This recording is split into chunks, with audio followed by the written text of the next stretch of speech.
To kick us off, first question we have is what sort of regulatory initiatives right now have the biggest impact on private practice, and maybe what are some opportunities or barriers that those things provide for us? I think the biggest opportunity we have as a profession is to get designated as a primary care profession by CMS, to be able to open up the door for our services to fall under, or to be a wellness check during the year that would not be in someone's deductible payment as an insurance member. And I think too, being considered a primary care provider in the CMS regulations, it allows us to function in new legislative actions that are being worked on. But really, if we were considered that type of a provider, the Medicare plan of care, even though we had a win this year and it's getting a little easier, it would go away because we would be a primary care provider that would be doing the signature. So it really would tear down the barriers of, I don't know if the designation was the 60s or 70s, it's been a long time. It would tear down those barriers that anything that currently a primary care provider, which is a physician, nurse practitioner, et cetera, that they can do for access for their patients that we currently don't have. So that would tip over so many regulatory efforts we have in play right now. It sounds like there's a lobbying or from a legislative bump that would allow. It sounds like there's a practice, some barriers to access that happen right now. Is there a payment change that comes with that, or is that kind of wrapped in the other two? I think it would open up the door for payment discussions that we have trouble with now, as far as PT being a gateway for MSK-specific conditions into the health system. I mean, there's studies out there that show people that access PT first have better outcomes, lower overall cost. To get that formally recognized in the system would open up doors for us to have discussions with payers, maybe around different type of payment systems.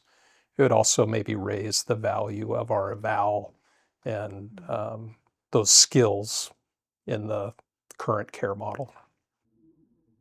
I also believe if we were primary care, just thinking about some of the private payer regulations or administrative burden challenges that we've had over the many years, that sometimes if some states don't have full direct access, so access to the patient, because we're not considered a primary care, because we're considered under the umbrella of primary care providers, that would leapfrog that access and people coming in, which then changes the payer discussions as well. Because now we've decreased physical therapy as a profession, has decreased the administrative burden because they come to us first always. We don't have to wait for physician referrals, et cetera. So adding up all of those referral costs of a visit now becomes data, which is your wheelhouse, that we could actually look at and then start talking about the patients and their outcomes and their access. So I guess interesting, so some statistics that float around, about 25% of patients that get referred to outpatient physical therapy actually attend. About 7 or 8% of people with low back pain ever see a physical therapist. Would we contend that one of the biggest drivers is this lack of primary care status and having to go through the referral loops, or are there other things that are keeping people that could benefit from therapy having therapy? I think first, and because being your business partner now for a while, Chris, it's the behavior of the public, of our communities.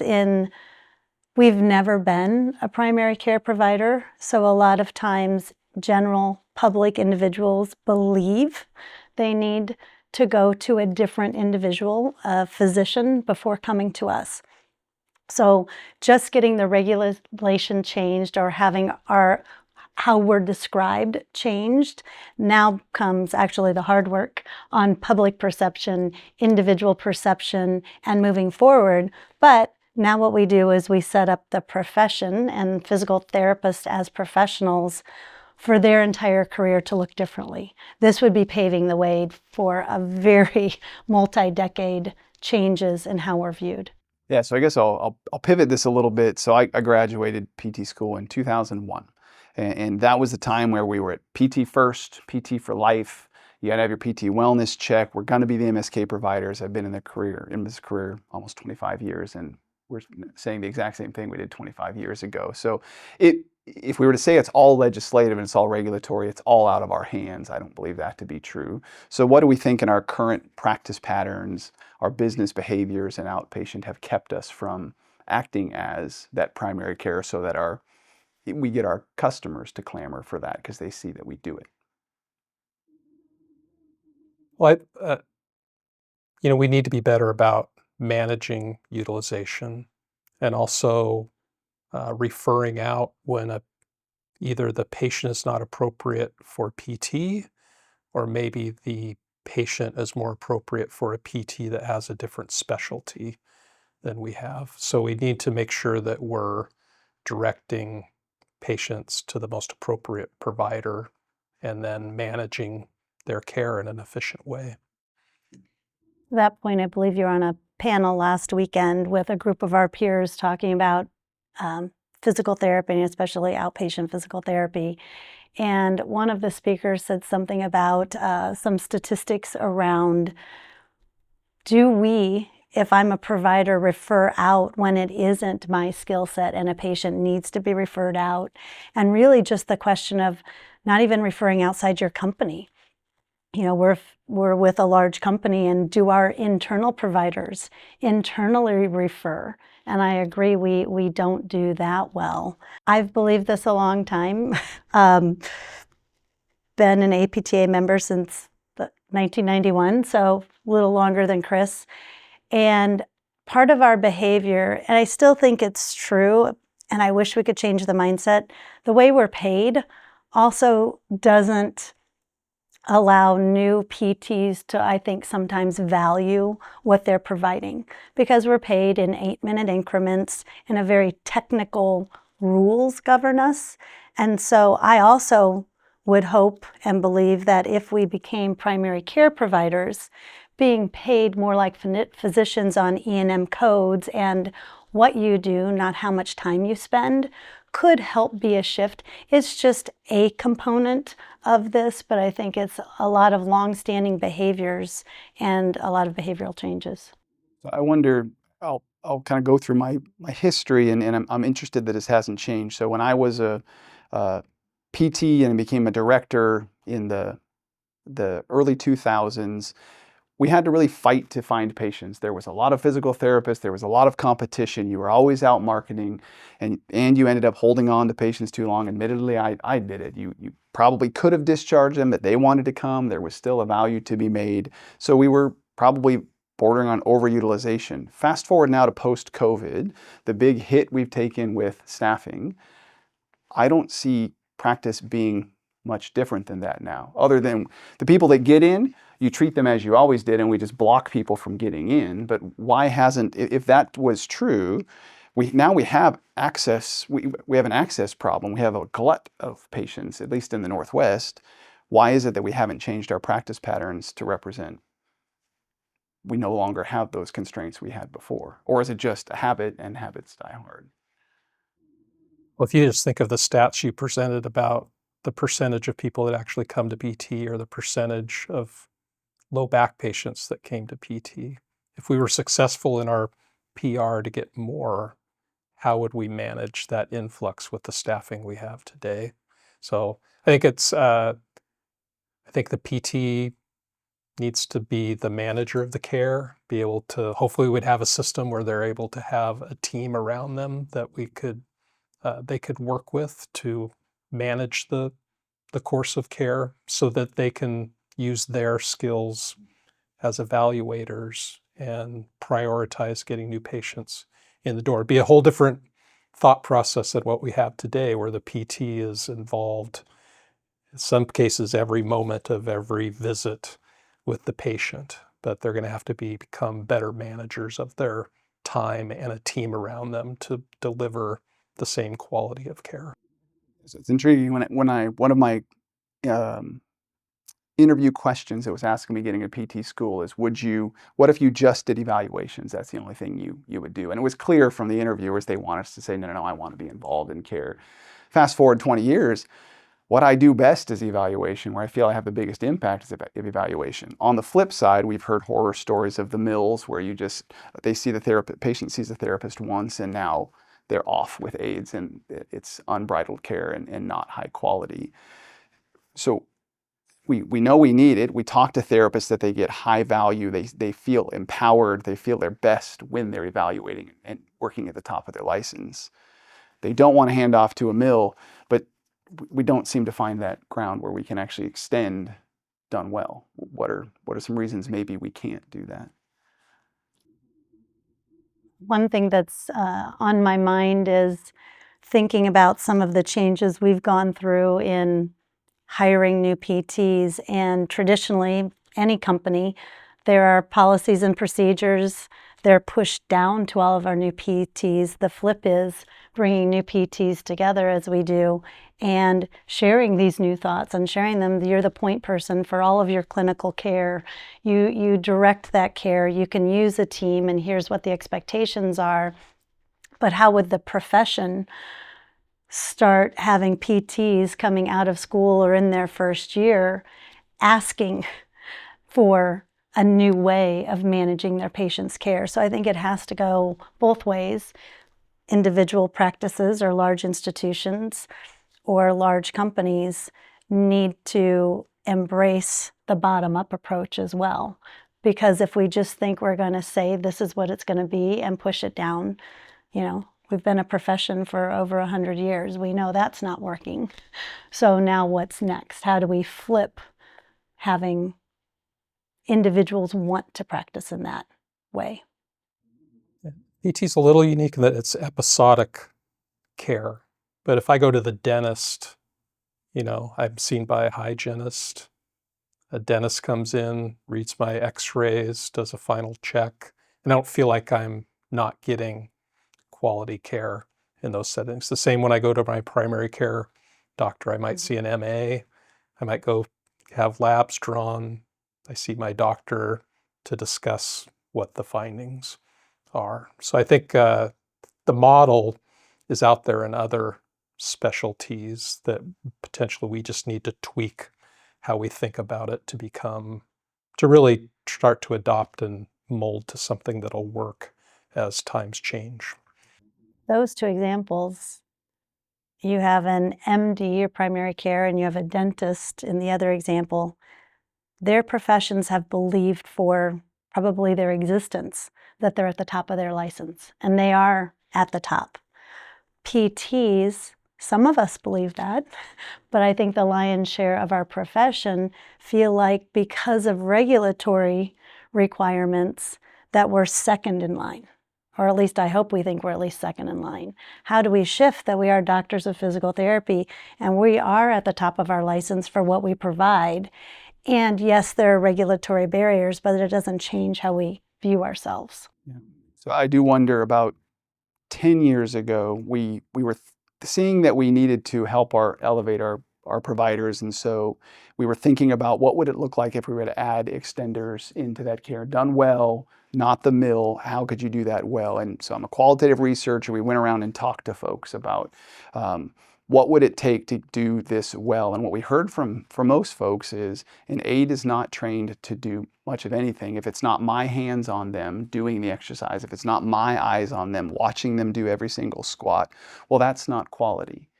And so while I hear us say that, we talk to new students that come out and say, I'm a doctor of physical therapy, I want to be paid as such, I want to behave as such, the sentiment is still there that I have to do it all because it's not good enough if someone else does it. I've never heard a physician say, if I'm not the one who doesn't do the blood draw, or I'm not the one who doesn't do the injection, then it's not a good injection. So what is it about our profession that, while all you say is true, but we seem resistant to behave that way? Good question. Well, I guess for me, it would come down to, I guess I'll change the question then, because to me, this actually, from that prompted me to go back to school and to go in and study quality and how do we measure quality and go around and interview people. And the answer that I couldn't come to is, how do we define quality? Because I think it's such a nebulous term, but to me, that's the problem. If we don't operationally define it, everyone's going to put their own spin on it. And we all say the same thing. We want value, we want quality, but what is quality? From a business sense, from a company that does this across 4 states, what would be our stake in the ground that we say we're the arbiters of this? You get this when you come to us. Not going to that question yet, but when I think about quality and what I think makes any physical therapist, no matter if you're leading a clinic and you're a PT or you're a staff PT or potentially the 3 of us, even though we're not practicing, quality is when your patients are successful and they graduate and they go on with whatever things they wanted to go on to. In the end, if they're happy and fulfilled from their experience with physical therapy, then that was quality. The challenge becomes when they get to that graduation point, who were all the individuals that participated in that last visit in the episode? Whether it's 6 visits, 10 visits, or 12 visits, who all participated, and how do we shift our minds that it takes a team to get everybody through a full episode of care? An evaluation, yes, a physical therapist should use their top of their license clinical practice reasoning and make some decisions. But I believe throughout the episode, there are other individuals that may be better suited to work through their progression to get to graduation. I think we all believe that. The harder question is, how do we change individuals' perceptions that it's the whole episode and not moments in time where you may need higher decision making?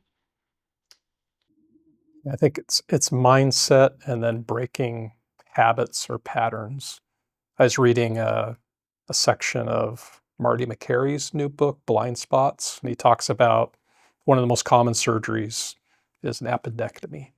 And there's been new studies that have come out that say if someone has, they usually do an MRI, they see, swelling or enlargement, and they can grade how severe it is. And in minor situations, the actual better course of care is to put them on antibiotics. But surgeons are taught to do surgery, and he talks about a discussion he had with another surgeon, showed him a double-blind study. He said, I need to see a second double-blind study. Brought a second double-blind study. I need to see a third one. And it was more about rigidity to what he knows as opposed to really looking at the data and what it was telling him. So I think, we need data that helps us to understand, certain patterns of care versus different other patterns of care, but also just have to kind of break some of the historical patterns in our profession. So I appreciate you brought up the data thing, because to me, that's where it comes down to, is we have to somehow operationally define with a number this, and then measure, and if you do it this way versus this way, which gets the better outcome. So you bring up a good point, though. So habit, if we bring the numbers forward, unless there's a great movement to get people to change habit, nothing will change. Yet a payer tomorrow could implement, this study said this, so I'll pay for this, and I won't for this, and behavior changes like that. So how are we to even work, if it's not correct? Exactly. or if it's a one-off, one-off. Then you change it for all patients instead of the one interesting regulation that came through. Yeah, so I guess here's the dilemma we find ourselves in. We don't present our providers with the data regularly enough to have that compelling attitude change. We know the payer is collecting all kinds of data now, and not to say that they're malfeasant in it. Their job is to keep the cost of healthcare down. So we're not bringing data to justify that our care is the best and the most efficient. Payers are coming with data saying, well, you don't have it, so we will. What are we as a profession to do to help move care towards the quality, not to sacrifice towards just saving a dollar, which that's the other end of the value spectrum. I think where some of our profession has gone. I, give a lot of credit to the different sections and societies in APTA that have created clinical practice guidelines for clinical care. Here's what must be done, here's what should be done, and here's what shouldn't be done. Where those stop short, they're great clinically, but it stops short in gathering all of the data that you're describing, in understanding if you do these things, then what is best, either in visit count or in payment, those two things go together, or in to the detail of what you provide to the patient, which becomes then our CPT codes. So we've got this great evidence, research body of evidence, but it hasn't moved over to the business operational side in a way that's practical, that's easy to digest, either for the physical therapist as they're treating a patient, or for businesses to make some decisions and to create some education. So it's taking the time, I think, to take the clinical that's been done, and then it's the translation. And how do we get more than individual companies gathering their own data and making inferences to gathering a lot of data and making inferences for the profession? To your point, we have a lot of patients right now, especially in the Pacific Northwest. Maybe we're the anomaly. But if we could make the best choices for our patients' care and then have more access or room for evaluations, now our community and society wins. Yeah, I think, we have a history with Care Connections where I always called our customers the reluctant customers. They were collecting clinical outcomes to meet a requirement, not because they were truly curious about how they were doing or how even the patient was reacting. And maybe that's a broad brush, but I do think we're entering an era where we're going to have more data than we know what to do with. I mean, which is going to be a good problem. And if we can put the systems in place where people are collecting, huge amounts of information in a somewhat standard way, it's going to enable us to do different, at least do some broad brushes of trying to find patterns and give us things that are maybe more targeted for us to actually do study and research on. So I'll pose a question to you. You're almost 25 years as a clinician, consumer of research, clinical research, leader of other therapists, and now non-clinical into data. If you look at the history of Care Connections and everything that we've done, what does it have you thinking, even just about what we've moved, what we haven't moved? What are you thinking about our data? Yeah, kind of three layers. I think the one, in my informatics training, a common precept in medicine is to get from a new clinical insight from research to get it widely used in clinical practice takes 17 years. That was actually came out of the 90s.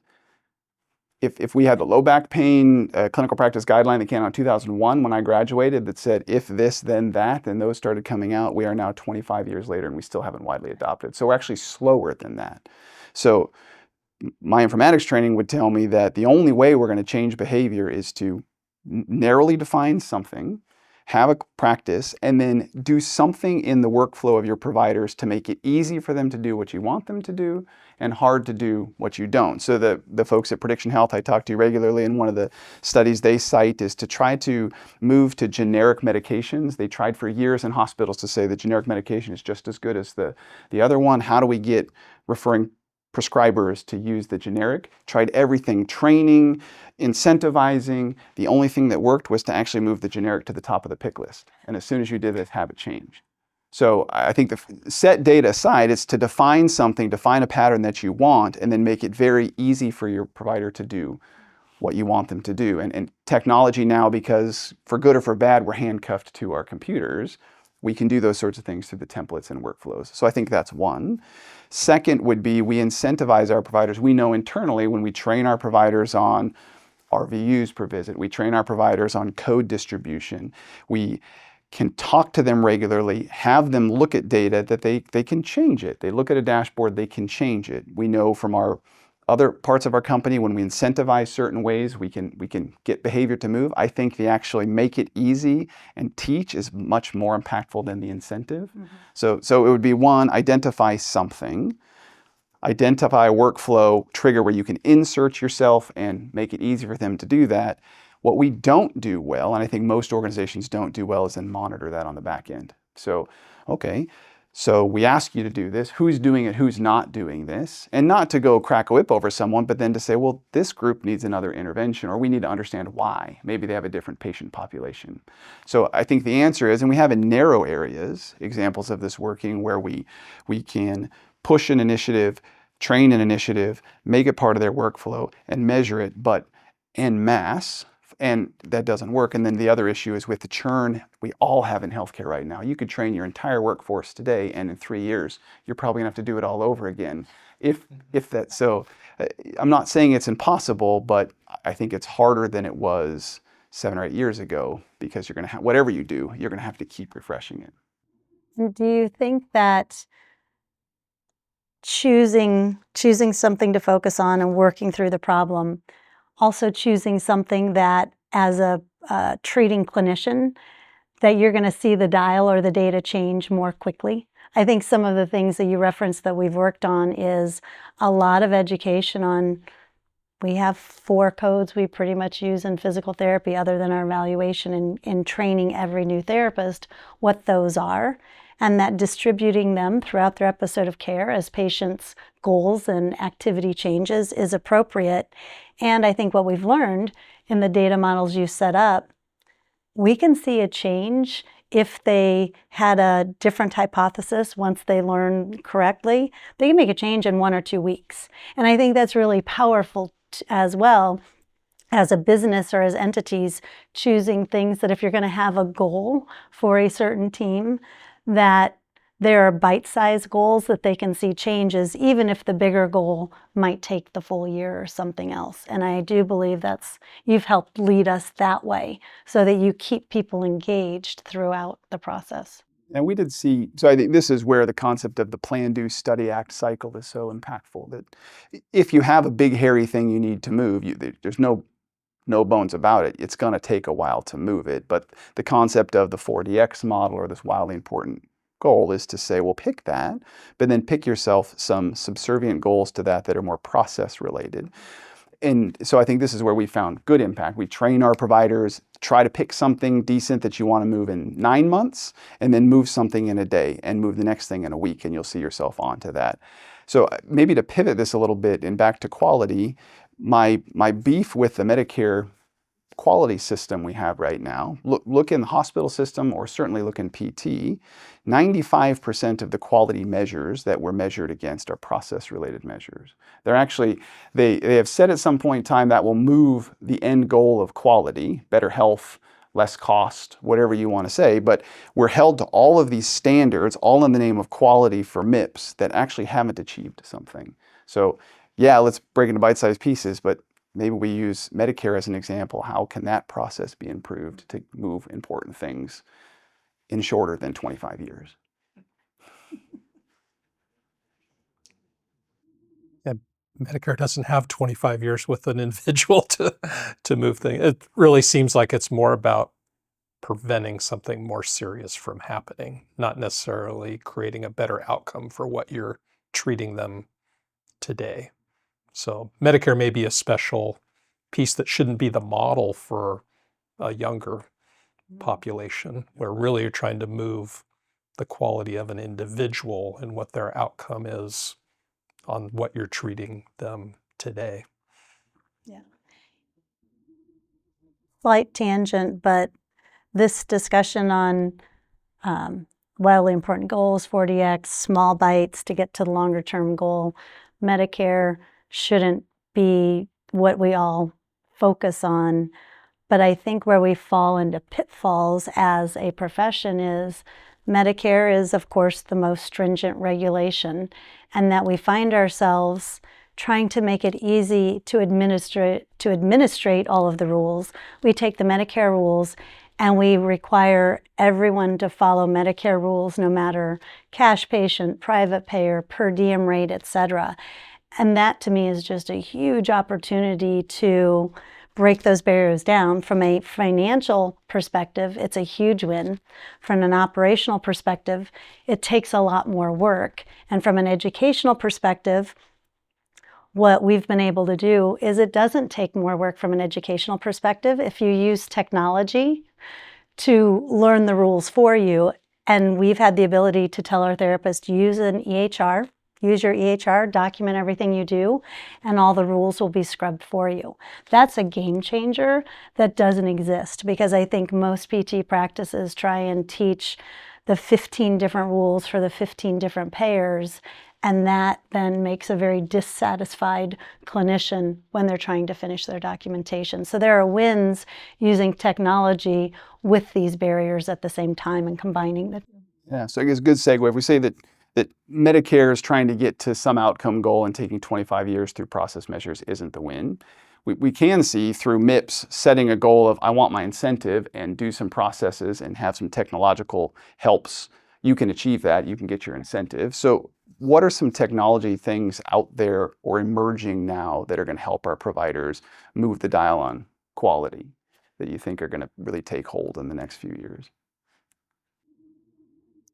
I do think AI in the ambient scribing, real-time coding assistance, but to me the game changer is thoughtful, clinical decision making, augmented clinical. I don't know what the right term for it would be, but if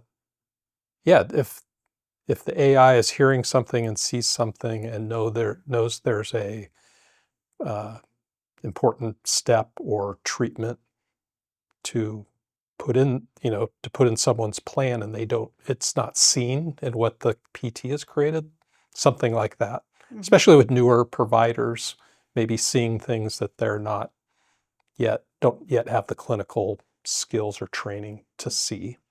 So at least it would trigger them to go ask potentially a more senior therapist or someone else with a different specialty. I completely agree. The AI with ambient scribing, with the clinical decision making, and using all three for good. Yeah. I think we've talked about too, we're rolling out ambient scribing. You just have to talk to your patient. Side note, PTs are going to have to get better at verbalizing what they're doing and having a conversation. Otherwise, if you don't, the ambient scribing can't pick anything up and you're still documenting. So that's a whole learning module that we're in the middle of. But if you can verbally process and verbally communicate, it picks it up. And what I like with what we're using with Prediction Health, it picks it up and it gives you guidance.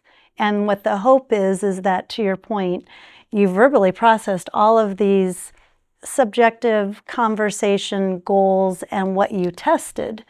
The AI will be good enough, and in many cases it already is, to say, wow, did you think about this? Because from the data model, from the years of all of the physical therapy input, it knows that, wow, X percentage of the time, this is also a factor. Did you think about it? Which is what we hope happens in our clinics, where newer therapists is like, I'm not sure what's going on with Todd's shoulder, and they have a conversation. Well, now your conversation is being presented to you in real time, as well as the way you describe it. It tells you which one of the 4 interesting codes would be better suited for what you said. My hope and dream before I ever retire from this profession is that we do not have these 4 codes, because that's just mental gymnastics, but we live in it now. So how do you present these to the therapists in real time, not to be lazy, if you will, but to really up their game in their clinical reasoning skills? So it sounds like the ambient scribing is definitely growing, and we have good models in physical therapy. We know Prediction Health is one of those that we've really connected with. The big push we've had with that is to decrease provider burden and the documentation burden. But what I hear you speaking of is actually the real value. That's helpful, and that decreases burden, but the real value is still yet to come, because we don't have this, but it's close, is actually that augmentative reasoning. So you actually have the AI taking your data, using unstructured data, and giving you recommendations or giving you reminders or giving you nudges to move your clinical reasoning. Right. Because wouldn't it be great for the patient? I'll leave the financial side on the back burner, but if we put the patient first, if you have this augmented clinical reasoning, and what you want is, we still have physical therapists working together in clinics, that you got this augmented, hey, did you think about this? Then you go have a clinical conversation within the clinic to say, do you agree here with what was presented? And maybe the patient has 7 visits instead of 8 visits. Now that's great for the patient because they had less cost of care. In the end, maybe it doesn't always feel this way to practice owners or directors of clinics. They lost a visit. No, you opened up a visit for a new evaluation. You not only opened access, but now to Chris's RVU point, you tripled your RVU opportunity with this new patient. So how do we also, this is a whole different tangent that we don't need to go down, but how do we start reframing our mindset that evaluations and graduations are your wins, access as well as financial? So I guess I'll take what I'm hearing, and I believe in the value of the ambient scribing, the AI scribing now as removing burden for our providers. I think it's awesome. We're only scratching the surface of it right now. So I'm part of a research team, though, that for the last 5 years has looked at scribing in medicine. Only recently we've now expanded our study to look at ambient scribing using AI. And one of the paradoxes that we're finding that while we all here we want to untether our provider from the EMR and engage with your patient, and amen, hallelujah, we should do that. We've put a lot of work into the systems to help guide care. And so now if we have a provider who doesn't have to be on their computer and now can interact with a person, now I don't get the benefits of what's in that EMR unless I proactively break what you just bought me and go back to my computer. So what are your thoughts about it? It's a great thing for burden, but it may actually make care worse if we're using some of the things in the medical record system to make our care better. I'm curious, Chris, so, since PTs are not required to use an EHR, what are maybe some of the potential pitfalls to that very problem? We see in an EHR how AI is being used to actually take all the data and give you a summary that's pertinent to the patient that's in front of you with the condition they're reporting today. I don't know if you could comment on that. Yeah, I think what we have found with using an Athena Health EHR and being connected to the patient's entire record of care is we get their problem list from other providers. So where prior we'd have to have a checklist and the person would have to remember to check the box for hypertension or remember to check the box for diabetes. Now we can be engaged with a person and say, it looks like here that you have hypertension and we didn't talk about that. Or it looks like you're on, or we see their medication list. It looks like you didn't tell me, you just told me you don't have hypertension, but I see 5 hypertensive medications on here. Help me to understand that. So I think in EHR, it's there and it's presented to you in a way that says, hey, pay attention to this, because that's what physicians need in life and death situations. They have to pay attention to what's important. So I think the EHR helps with that. I think EMRs can get some of that if you ask the right question, if you put it in the right place, if you configured your system to look like an EHR to present it to you. So I think you could get that if you did a lot of work to make your EMR look like an EHR, but we get it automatically. But in the medicine, and I think what we deal with is it's there. All you have to do is look left. It's right there, it's red. And that's my concern is we have these key red flag sorts of things that the system has delivered to you that now you've turned your back to because I hate the computer anyway and I want to be with this person. So I feel it's actually going to be a worse issue for us because those who use the system, because now you no longer have to. To that, with the other bent or expert area for me is compliance. And I believe PTs, at our heart and soul, we want to do everything right. Sometimes to our detriment, we over-document, we overdo everything you're describing because we have a fear. And then there's, wow, can I go back to 1980 where I had a dictaphone and it was a SOAP note and it really said nothing? We don't want either. And I think it's a responsibility for each business entity and for the profession and that You have to, if we go back to where we started, we want to be designated a primary care provider in CMS. That comes all the rules and responsibilities. We're also on an RVU, our malpractice is pretty low because my assumption would be we're also not a primary care provider. Do these things kind of tug together to get us to this new, where's the profession in 5 or 10 years? And you have an obligation. Physicians do, or at least they don't. They have their MA, goes through all the same questions. Even if I saw the same provider twice, I get the same history questions very methodically. So how does PT get there using the tools, and how can, using an EHR, the summary be presented to the clinicians? You had also made a comment about many of us, either individually or EMR companies, have built beautiful templates using clinical practice guidelines, giving therapists prompts and things to think about. I think the ownership is now on us to continue to use those, because I don't think we'd ever meet a payer regulation, because they're each so unique, by just having a verbal conversation with the computer. So the adjunct of putting them together, that's a whole different problem that we haven't even started to think about.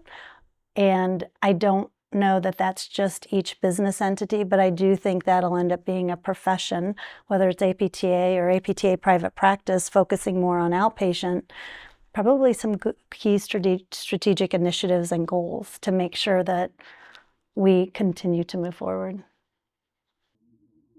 Chris, I'm curious on the issue around scribing and not seeing the chart, if that gets back to the AI providers around what access the AI model needs to have to the clinical chart. Because to me, that's a notification or warning type flag that should come up sometime in that interview with the patient. Yeah, 100%. Although one of the principles of informatics we have to know is if you give too many alerts, you have no alerts, this alert fatigue idea. So I believe in an EHR, a scribing company or AI company would have an advantage because they can draw on information that you haven't put in the system. They're drawing on the entire medical record. Where I think in a PT isolated clinic on a PT specific EMR, if you put the information in there, hypertension, they have latex allergies, an example, and you've said, I want to do a TheraBand exercise with you, it could alert you to that. But you have to put it into the system. So I think that's where you get an advantage with the EHR. But yes, I think this is why I like having a relationship with these AI companies, is to say, this is great, AI scribing is awesome, but there are unintended consequences and intended consequences, and we're all marching to something a little bit different. But I will also say that the conversation I have with all these tech companies, it hits home to say tech can only do so much. At the end of the day, a behavior of a person dealing with technology in a team is a socio-technical problem. So technology has to be optimized and worked into your workflow, yes. Your people have to be trained and integrated with that technology so it's part of their workflow, yes. Your team dynamics have to allow you to do that. And then your corporate organization and the broader ecosystem, it's all put together. This is my fear right now of this love fest with AI. It is amazing. It's going to do amazing things and horrible things.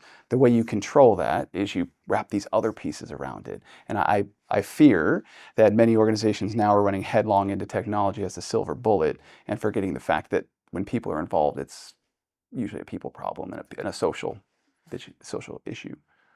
Haven't we implemented technologies without thinking of how it hits other departments and other individuals, and really piloting and knowing what happens in the clinic? And it's like, oh, it sounded really good. I mean, I think some of our lessons learned are vet everything and test it and trial it and ask yourselves, what problem am I trying to solve?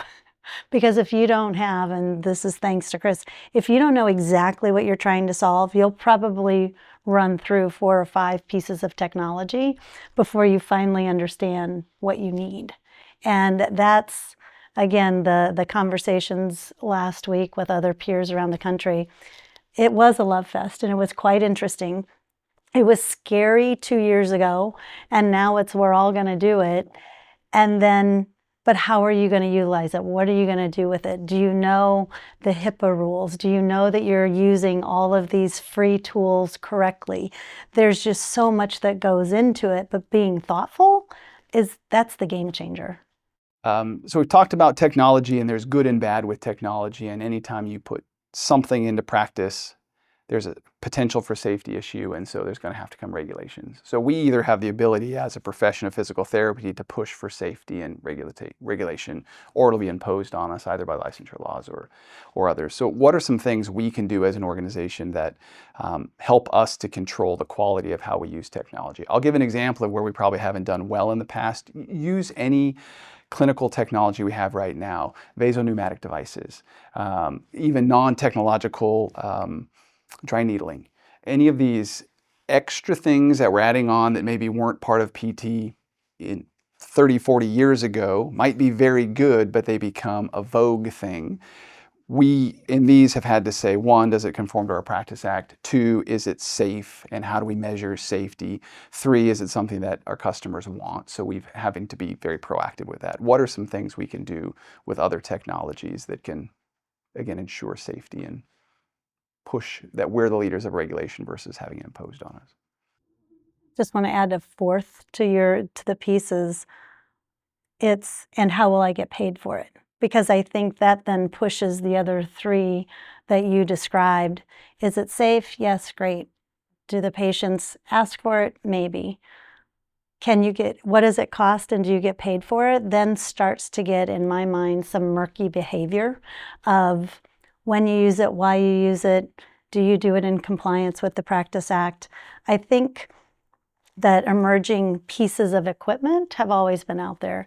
The emerging software tools to measure range of motion, measure your biomechanics standing on a force plate, RTM, real-time therapy monitoring. Yeah. All of these pieces, they sound great. I'm going to put up a public service announcement. Please don't use any of these unless you are a company that's large enough to vet it to be HIPAA compliant, or APTA has already spent the money, and on their website, it'll tell you the companies that have been vetted, and they continuously vet companies. So that happens a lot of times to smaller practices. It sounds cool, or you walk around an exhibit hall. A lot of us are going to CSM here in February, and oh, here, you just download this app on your phone and you come back into the clinic. And I think those are just the tiny pitfalls that can result in big challenges. But how do we do it right, or how are we at Therapeutic Associates doing it right? We are in a constant vetting process, and we had to kind of shrink what apps you can download and create our own internal process to request to use something new so that we can ensure that we are following 4 states' practice acts, and is it the right thing from clinical practice, and do we want to do it? So there's a lot of layers. I think big challenge with any technology, going back, I implemented the first EMR with Therapeutic Associates 30 years ago with the promise it was going to save people time. And that was not the case. I mean, now 30 years later, I think I see on the horizon where an EHR can actually be the tool that was promised or hoped for 30 years ago. So it's training. And I think the one thing I like that we're doing as a company is really formalizing the training across all of our therapists very early in their career, and being very transparent with metrics and statistics, dashboards, so that they see, the results of what they're doing. They understand why it's a focus of the company, and they're not fearful of it, that we can have conversations around those things. And then we welcome the feedback from them on things that work and don't work. So it's not only the technology, it's building a culture around using it well and being open when things aren't working well to make it better.